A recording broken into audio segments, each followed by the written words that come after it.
नजर सब पर। नमस्कार, मैं हूं दीप्ति शर्मा और आप सभी का स्वागत करती हूं थर्ड आई न्यूज नेटवर्क में। आइए सीधे रुख करते हैं अभी तक की 10 बड़ी खबरों का।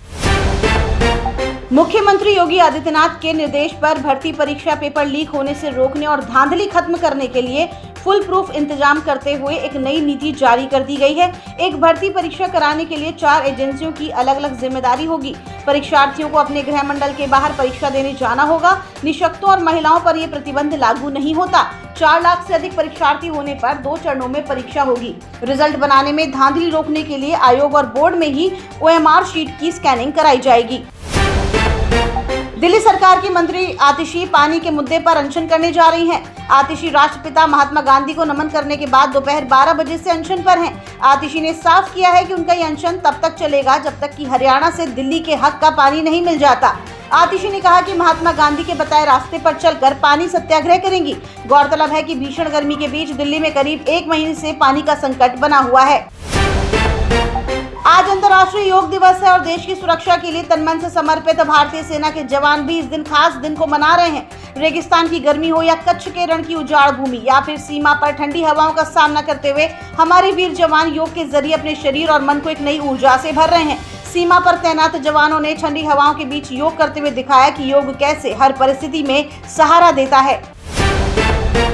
प्रधानमंत्री नरेंद्र मोदी ने गुरुवार को श्रीनगर में कहा कि जम्मू कश्मीर में विधानसभा चुनाव की तैयारियां शुरू हो गई हैं और जल्द ही केंद्र शासित प्रदेश को राज्य का दर्जा वापस दिया जाएगा।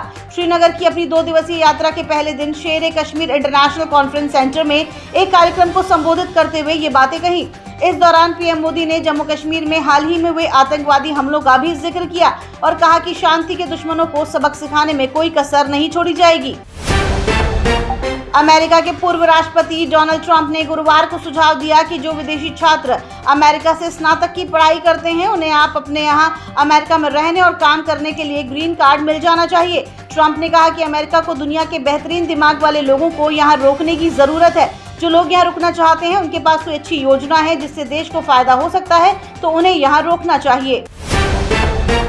शराब घोटाले मामले में दिल्ली के मुख्यमंत्री अरविंद केजरीवाल को निचली अदालत से मिली जमानत पर हाई कोर्ट ने रोक लगा दी है।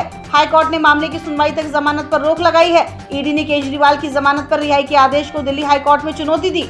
ईडी ने अपनी SLP में कहा कि जांच के महत्वपूर्ण पड़ाव पर केजरीवाल को रिहा करने से जांच पर असर पड़ेगा क्योंकि केजरीवाल मुख्यमंत्री जैसे अहम पद पर हैं। कनाडा की संसद में दहाड़ा भारतीय खालिस्तानी समर्थकों को धोया। एयर इंडिया धमाके की दिलाई याद। भारतीय मूल के सांसद चंद्रा आर्य ने कनाडा की संसद में खालिस्तानी आतंकियों द्वारा हवा में विमान उड़ाए जाने की याद दिलाई है। उन्होंने कहा कि खालिस्तानी आतंकवादी भारत ही नहीं कनाडा को भी नुकसान पहुंचा रहे हैं। कनाडा इस समय खालिस्तानी समर्थकों का रक्षक बनकर बैठ गया है। इसी वजह से भारत और कनाडा के बीच तनाव चल रहा है। खालिस्तानी हरदीप सिंह की मौत के 1 साल पूरे होने पर कनाडा की संसद में बरसी मनाई गई।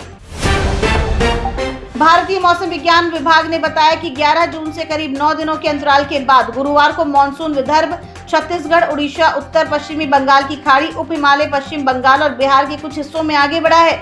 9 दिन की शांति के बाद मानसून के आगे बढ़ने से देश के कई राज्यों में बारिश हो रही है। IMD ने बताया कि भीषण गर्मी से जूझ रहे उत्तर पश्चिम और पूर्वी भारत को भी राहत मिल सकती है क्योंकि अगले 4-5 दिनों में देश के अधिकांश हिस्सों में लू की स्थिति कम होने की संभावना है। T20 वर्ल्ड कप में भारतीय टीम का विजय अभियान बदस्तूर जारी है। टीम इंडिया ने लीग मैचों के बाद सुपर 8 राउंड का आगाज शानदार अंदाज में किया। रोहित शर्मा की अगुवाई वाली भारतीय टीम ने अफगानिस्तान को 47 रनों के बड़े अंतर से हराया। इस ग्रुप के दूसरे मैच में ऑस्ट्रेलिया और बांग्लादेश की टीमें आमने सामने थी। ऑस्ट्रेलिया ने डकवर्थ लुईस नियम के तहत बांग्लादेश को 28 रनों से हरा दिया। बहरहाल इस जीत के बाद ऑस्ट्रेलिया ग्रुप 1 में टॉप पर पहुंच गई है जबकि भारत दूसरे नंबर पर खिसक गया है। पंकज त्रिपाठी की फेमस वेब सीरीज मिर्जापुर 3 का फैंस लंबे समय से इंतजार कर रहे हैं। सीरीज 5 जुलाई को अमेजन प्राइम पर स्ट्रीम होगी।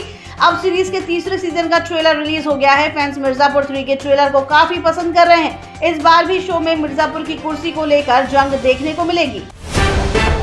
तो ये थी अभी तक की 10 बड़ी खबरें। देश विदेश की ताजा तरीन खबरों के लिए जुड़े रहिए थर्ड आई न्यूज नेटवर्क के साथ। नजर सब पर।